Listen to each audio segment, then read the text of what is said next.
Hello friends, this is your friend Rishabh and you are watching Financial Freedom. The more you learn, the more you earn. So guys, आज मैं तुम्हें ये बताना चाहता हूँ कि स्टॉक को कभी भी हम एनालाइज करते हैं तो हम कैसे डिटरमाइन करें क्या जो अभी इसका जो प्राइस चल रहा है क्या ये ओवर वैल्यूड है या क्या ये अंडर वैल्यूड है, क्या ये राइट टू बाय है अभी। तो इसके लिए जो सबसे इम्पॉर्टेंट चीज होता है वो ये होती है कि हम स्टॉक का पीई देख के हम पता कर सकते हैं कि क्या ये स्टॉक अभी सही है खरीदना या फिर नहीं है।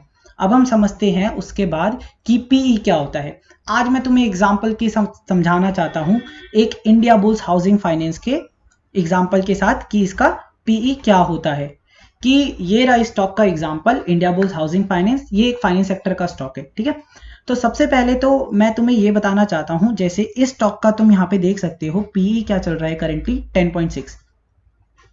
तो 10.6 यहाँ पे इसका करेंटली क्या है पीई। अब इस पीई से तुम्हें क्या समझ में आ रहा है, इस पीई से ये मतलब है कि ये जो स्टॉक है हर 10.6 रुपीज पे 1 रुपीज कमा के दे रहा है। जैसे कि मान लो कि तुम अगर एक कंपनी में पैसा लगा रहे हो तो तुम कंपनी में 1 रुपया कमाने के लिए कितने रुपए इन्वेस्ट कर रहे हो, वो उसका क्या हो गया पीई। पीई का मतलब बेसिकली क्या होता है, प्राइस टू अर्निंग रेशियो। कितने रुपए पे 1 रुपया मुझे ये स्टॉक कमा के दे रहा है। तो स्टॉक का प्राइस चल रहा है, पीई रेशियो चल रहा है 10.6 का, ठीक है। अब हम कैसे पता लगाए कि क्या ये जो स्टॉक का 10.6 का जो पीई है इसके इंडस्ट्री, अब ऐसा तो है नहीं कि ये फाइनेंस सेक्टर का एक ही स्टॉक होगा इस पूरे मार्केट में लिस्टेड, मल्टीपल स्टॉक्स होंगे। तो हम उसके जो इंडस्ट्री का पीई रेशियो है उससे कंपेयर कर सकते हैं कि क्या अपने इंडस्ट्री के पीई रेशियो से क्या इसका जो प्राइस है वो अभी कम चल रहा है या ज्यादा चल रहा है। अब इसका इंडस्ट्री का पीई रेशियो मैंने यहाँ पे लगाया हुआ है, कितना चल रहा है 30.0 का। तो 30.0 का जो इसका पीई रेशियो चल रहा है इंडस्ट्री का, और इसका पीई रेशियो कितना चल रहा है 10.6 का। मतलब इंडस्ट्री जो है हर 30 रुपीज पे 1 रुपीज कमा के दे रही है, इंडस्ट्री का जो पीई रेशियो है। और ये जो स्टॉक है 10.6 रुपीज पे 1 रुपीज कमा के दे रही है। तो मतलब जितना पीई रेशियो कम होगा उतना ही मेरा स्टॉक क्या होगा, राइट टू बाय होगा। मतलब उतना सस्ता मुझे, इतनी चीप वैल्यूएशन में मिल रहा है मुझे वो स्टॉक, ठीक है। नेक्स्ट चीज हम एक और चीज क्या देख सकते हैं उसके बुक वैल्यू से। देखो बुक वैल्यू क्या है स्टॉक की, इस स्टॉक की बुक वैल्यू है 349 रुपीज की, लेकिन मुझे जो स्टॉक का करंट प्राइस क्या चल रहा है 276 रुपीज का। मतलब कि ये जो स्टॉक है मुझे अपने करंट मतलब बुक वैल्यू से भी सस्ता मिल रहा है। मतलब ये कैसा हो गया, अंडर वैल्यूड स्टॉक हो गया। मतलब इसका जो प्राइस है अभी अपने एक्चुअल प्राइस से भी काफी सस्ता चल रहा है, ठीक है। और भी काफी सारी चीजें हैं, आज के लिए मैं तुम्हें बस पीई रेशियो बताना चाहता था। और इसका हम ये भी एक और चीज देख सकते हैं, ये कंपनी डिविडेंड कितना देती है। अच्छा डिविडेंड तुम्हें नहीं पता तो मैं तुम्हें इजी से भाषा में कैसे समझाऊं कि अगर तुम सपोज करो एफडी सबको पता होगा, ठीक है। हम बैंक में एक एफडी कराते हैं और उसके बिहाफ पे बैंक वाले हमें एनुअली उस पर कुछ इंटरेस्ट देते हैं। जैसे कि मान लो कि मैंने बैंक में 1 लाख रुपए की एफडी कराई और बैंक वाले उसके बिहाफ पे मुझे साल के हिसाब से 4.5% या 5% में लगा लेता हूँ ऑन एन एवरेज, अभी 5% के हिसाब से बैंक वाले मुझे 5,000 रुपए देते हैं। वैसे ही हम जब इस कंपनी के शेयर्स को खरीद रहे हैं, इस कंपनी का नाम है इंडिया बुल्स हाउसिंग फाइनेंस, इस कंपनी का डिविडेंड चल रहा है 3.27।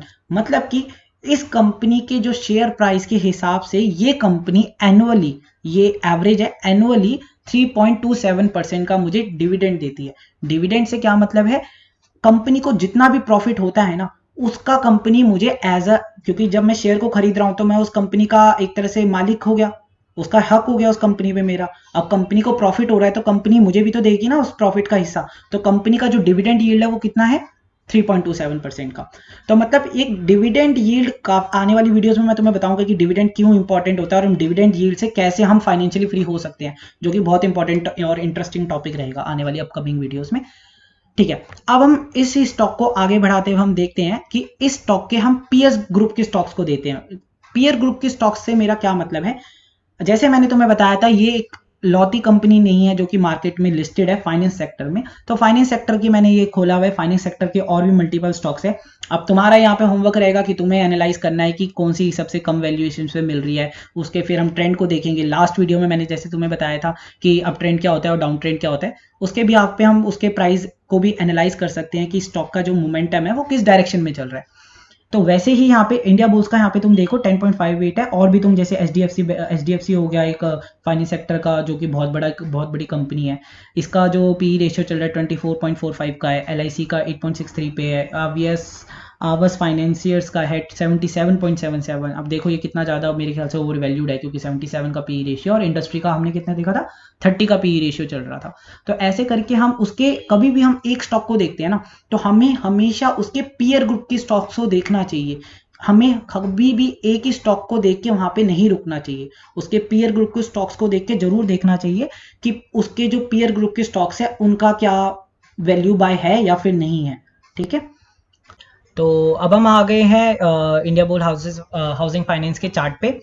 अब तुम देख रहे हो ये जो स्टॉक है 2018 में, जनवरी की 2018 में इसने अपना हाई बनाया था लगभग 1427 के प्राइस पे। तो उसके बाद इस स्टॉक ने कंटिन्यूसली कैसा ट्रेंड स्टार्ट कर दिया, अपना डाउन ट्रेंड। देख रहे हो यहाँ पे, क्योंकि डाउन ट्रेंड की क्या डेफिनेशन थी, this is a series of lower high and lower लो। अब यहाँ पे तुम देख रहे हो लो टूटते जा रहे हैं कैसे, पिछला लो देखो, उसके बाद जो लो बना lower lower lower lower lower, continuously किस ट्रेंड में ये चल रहा है, मेरा डाउन ट्रेंड। अब क्या इस पोजीशंस में या इस समय के लिए इस स्टॉक में मुझे इन्वेस्ट करना चाहिए था? नहीं, क्योंकि स्टॉक मेरा किस ट्रेंड में था, डाउन ट्रेंड में। हमें नहीं पता क्योंकि स्टॉक का प्राइस कितना गिर सकता है, तो इस मोमेंट में मुझे इस स्टॉक पे इन्वेस्ट नहीं करना चाहिए था। और जिन्होंने किया होगा उसका जो प्राइस है आज 1400 रुपीज का 50-60 रुपीज हो गया होगा। ठीक है, तो अब मुझे आने वाले समय में इस लग रहा है स्टॉक में रैली जो है वो ट्रेंड जो है वो रिवर्स हो रहा है। जो डाउन ट्रेंड था अब अप ट्रेंड हो सकता है, हो रहा है, मुझे दिख रहा है। यहाँ पे तुम देखो, यहाँ पे मैंने देखा उसके बाद जो स्टॉक है इसका जो ट्रेंड है वो चेंज होता जा रहा है। जैसे कि अप ट्रेंड की डेफिनेशन मेरी क्या बोलती है, this is a series of higher high and higher low.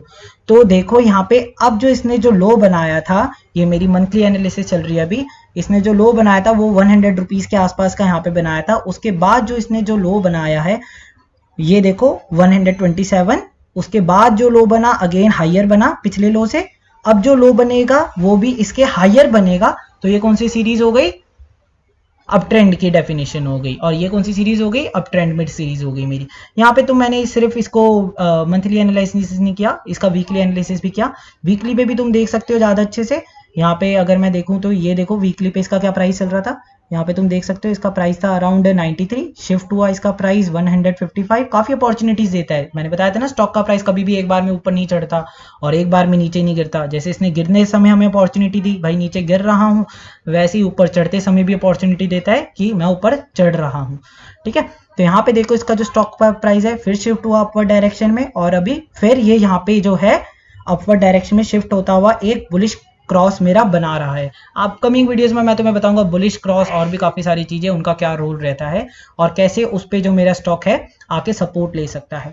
As for now मुझे लग रहा है कि ये जो स्टॉक है ये अपना इसका स्टॉप लॉस रहेगा अराउंड ये 220 या मैक्सिमम, अगर मैं मंथली एनालिसिस के बेसिस पे देख रहा हूँ तो 220 या 250 के आसपास का, इसका 30-40 के आसपास का स्टॉप लॉस रहेगा। देखो स्टॉप लॉस जो है ना कभी भी एक फिक्स प्राइस नहीं रख सकते तुम। ठीक है, स्टॉप लॉस जो होता है एक रेंज में होता है, तो इसके आसपास का मुझे जो डीपेस्ट लग रहा है वो मेरे हिसाब से इसका मैं रख सकता हूँ 225 के आसपास का। ठीक है, तो इस प्राइस तक स्टॉप लॉस हम इसका रख सकते हैं। और आने वाले समय में अगर मैं पिछली रैली देखूं इस स्टॉक ने मुझे कितनी दी थी, पिछली रैली के हिसाब से अगर मैं देखता हूं इस स्टॉक को, ये चलो मैं बताता हूं तुम्हारे सामने, ये जो स्टॉक ने पिछली रैली दी थी मुझे, मेरा जो प्राइस हुआ था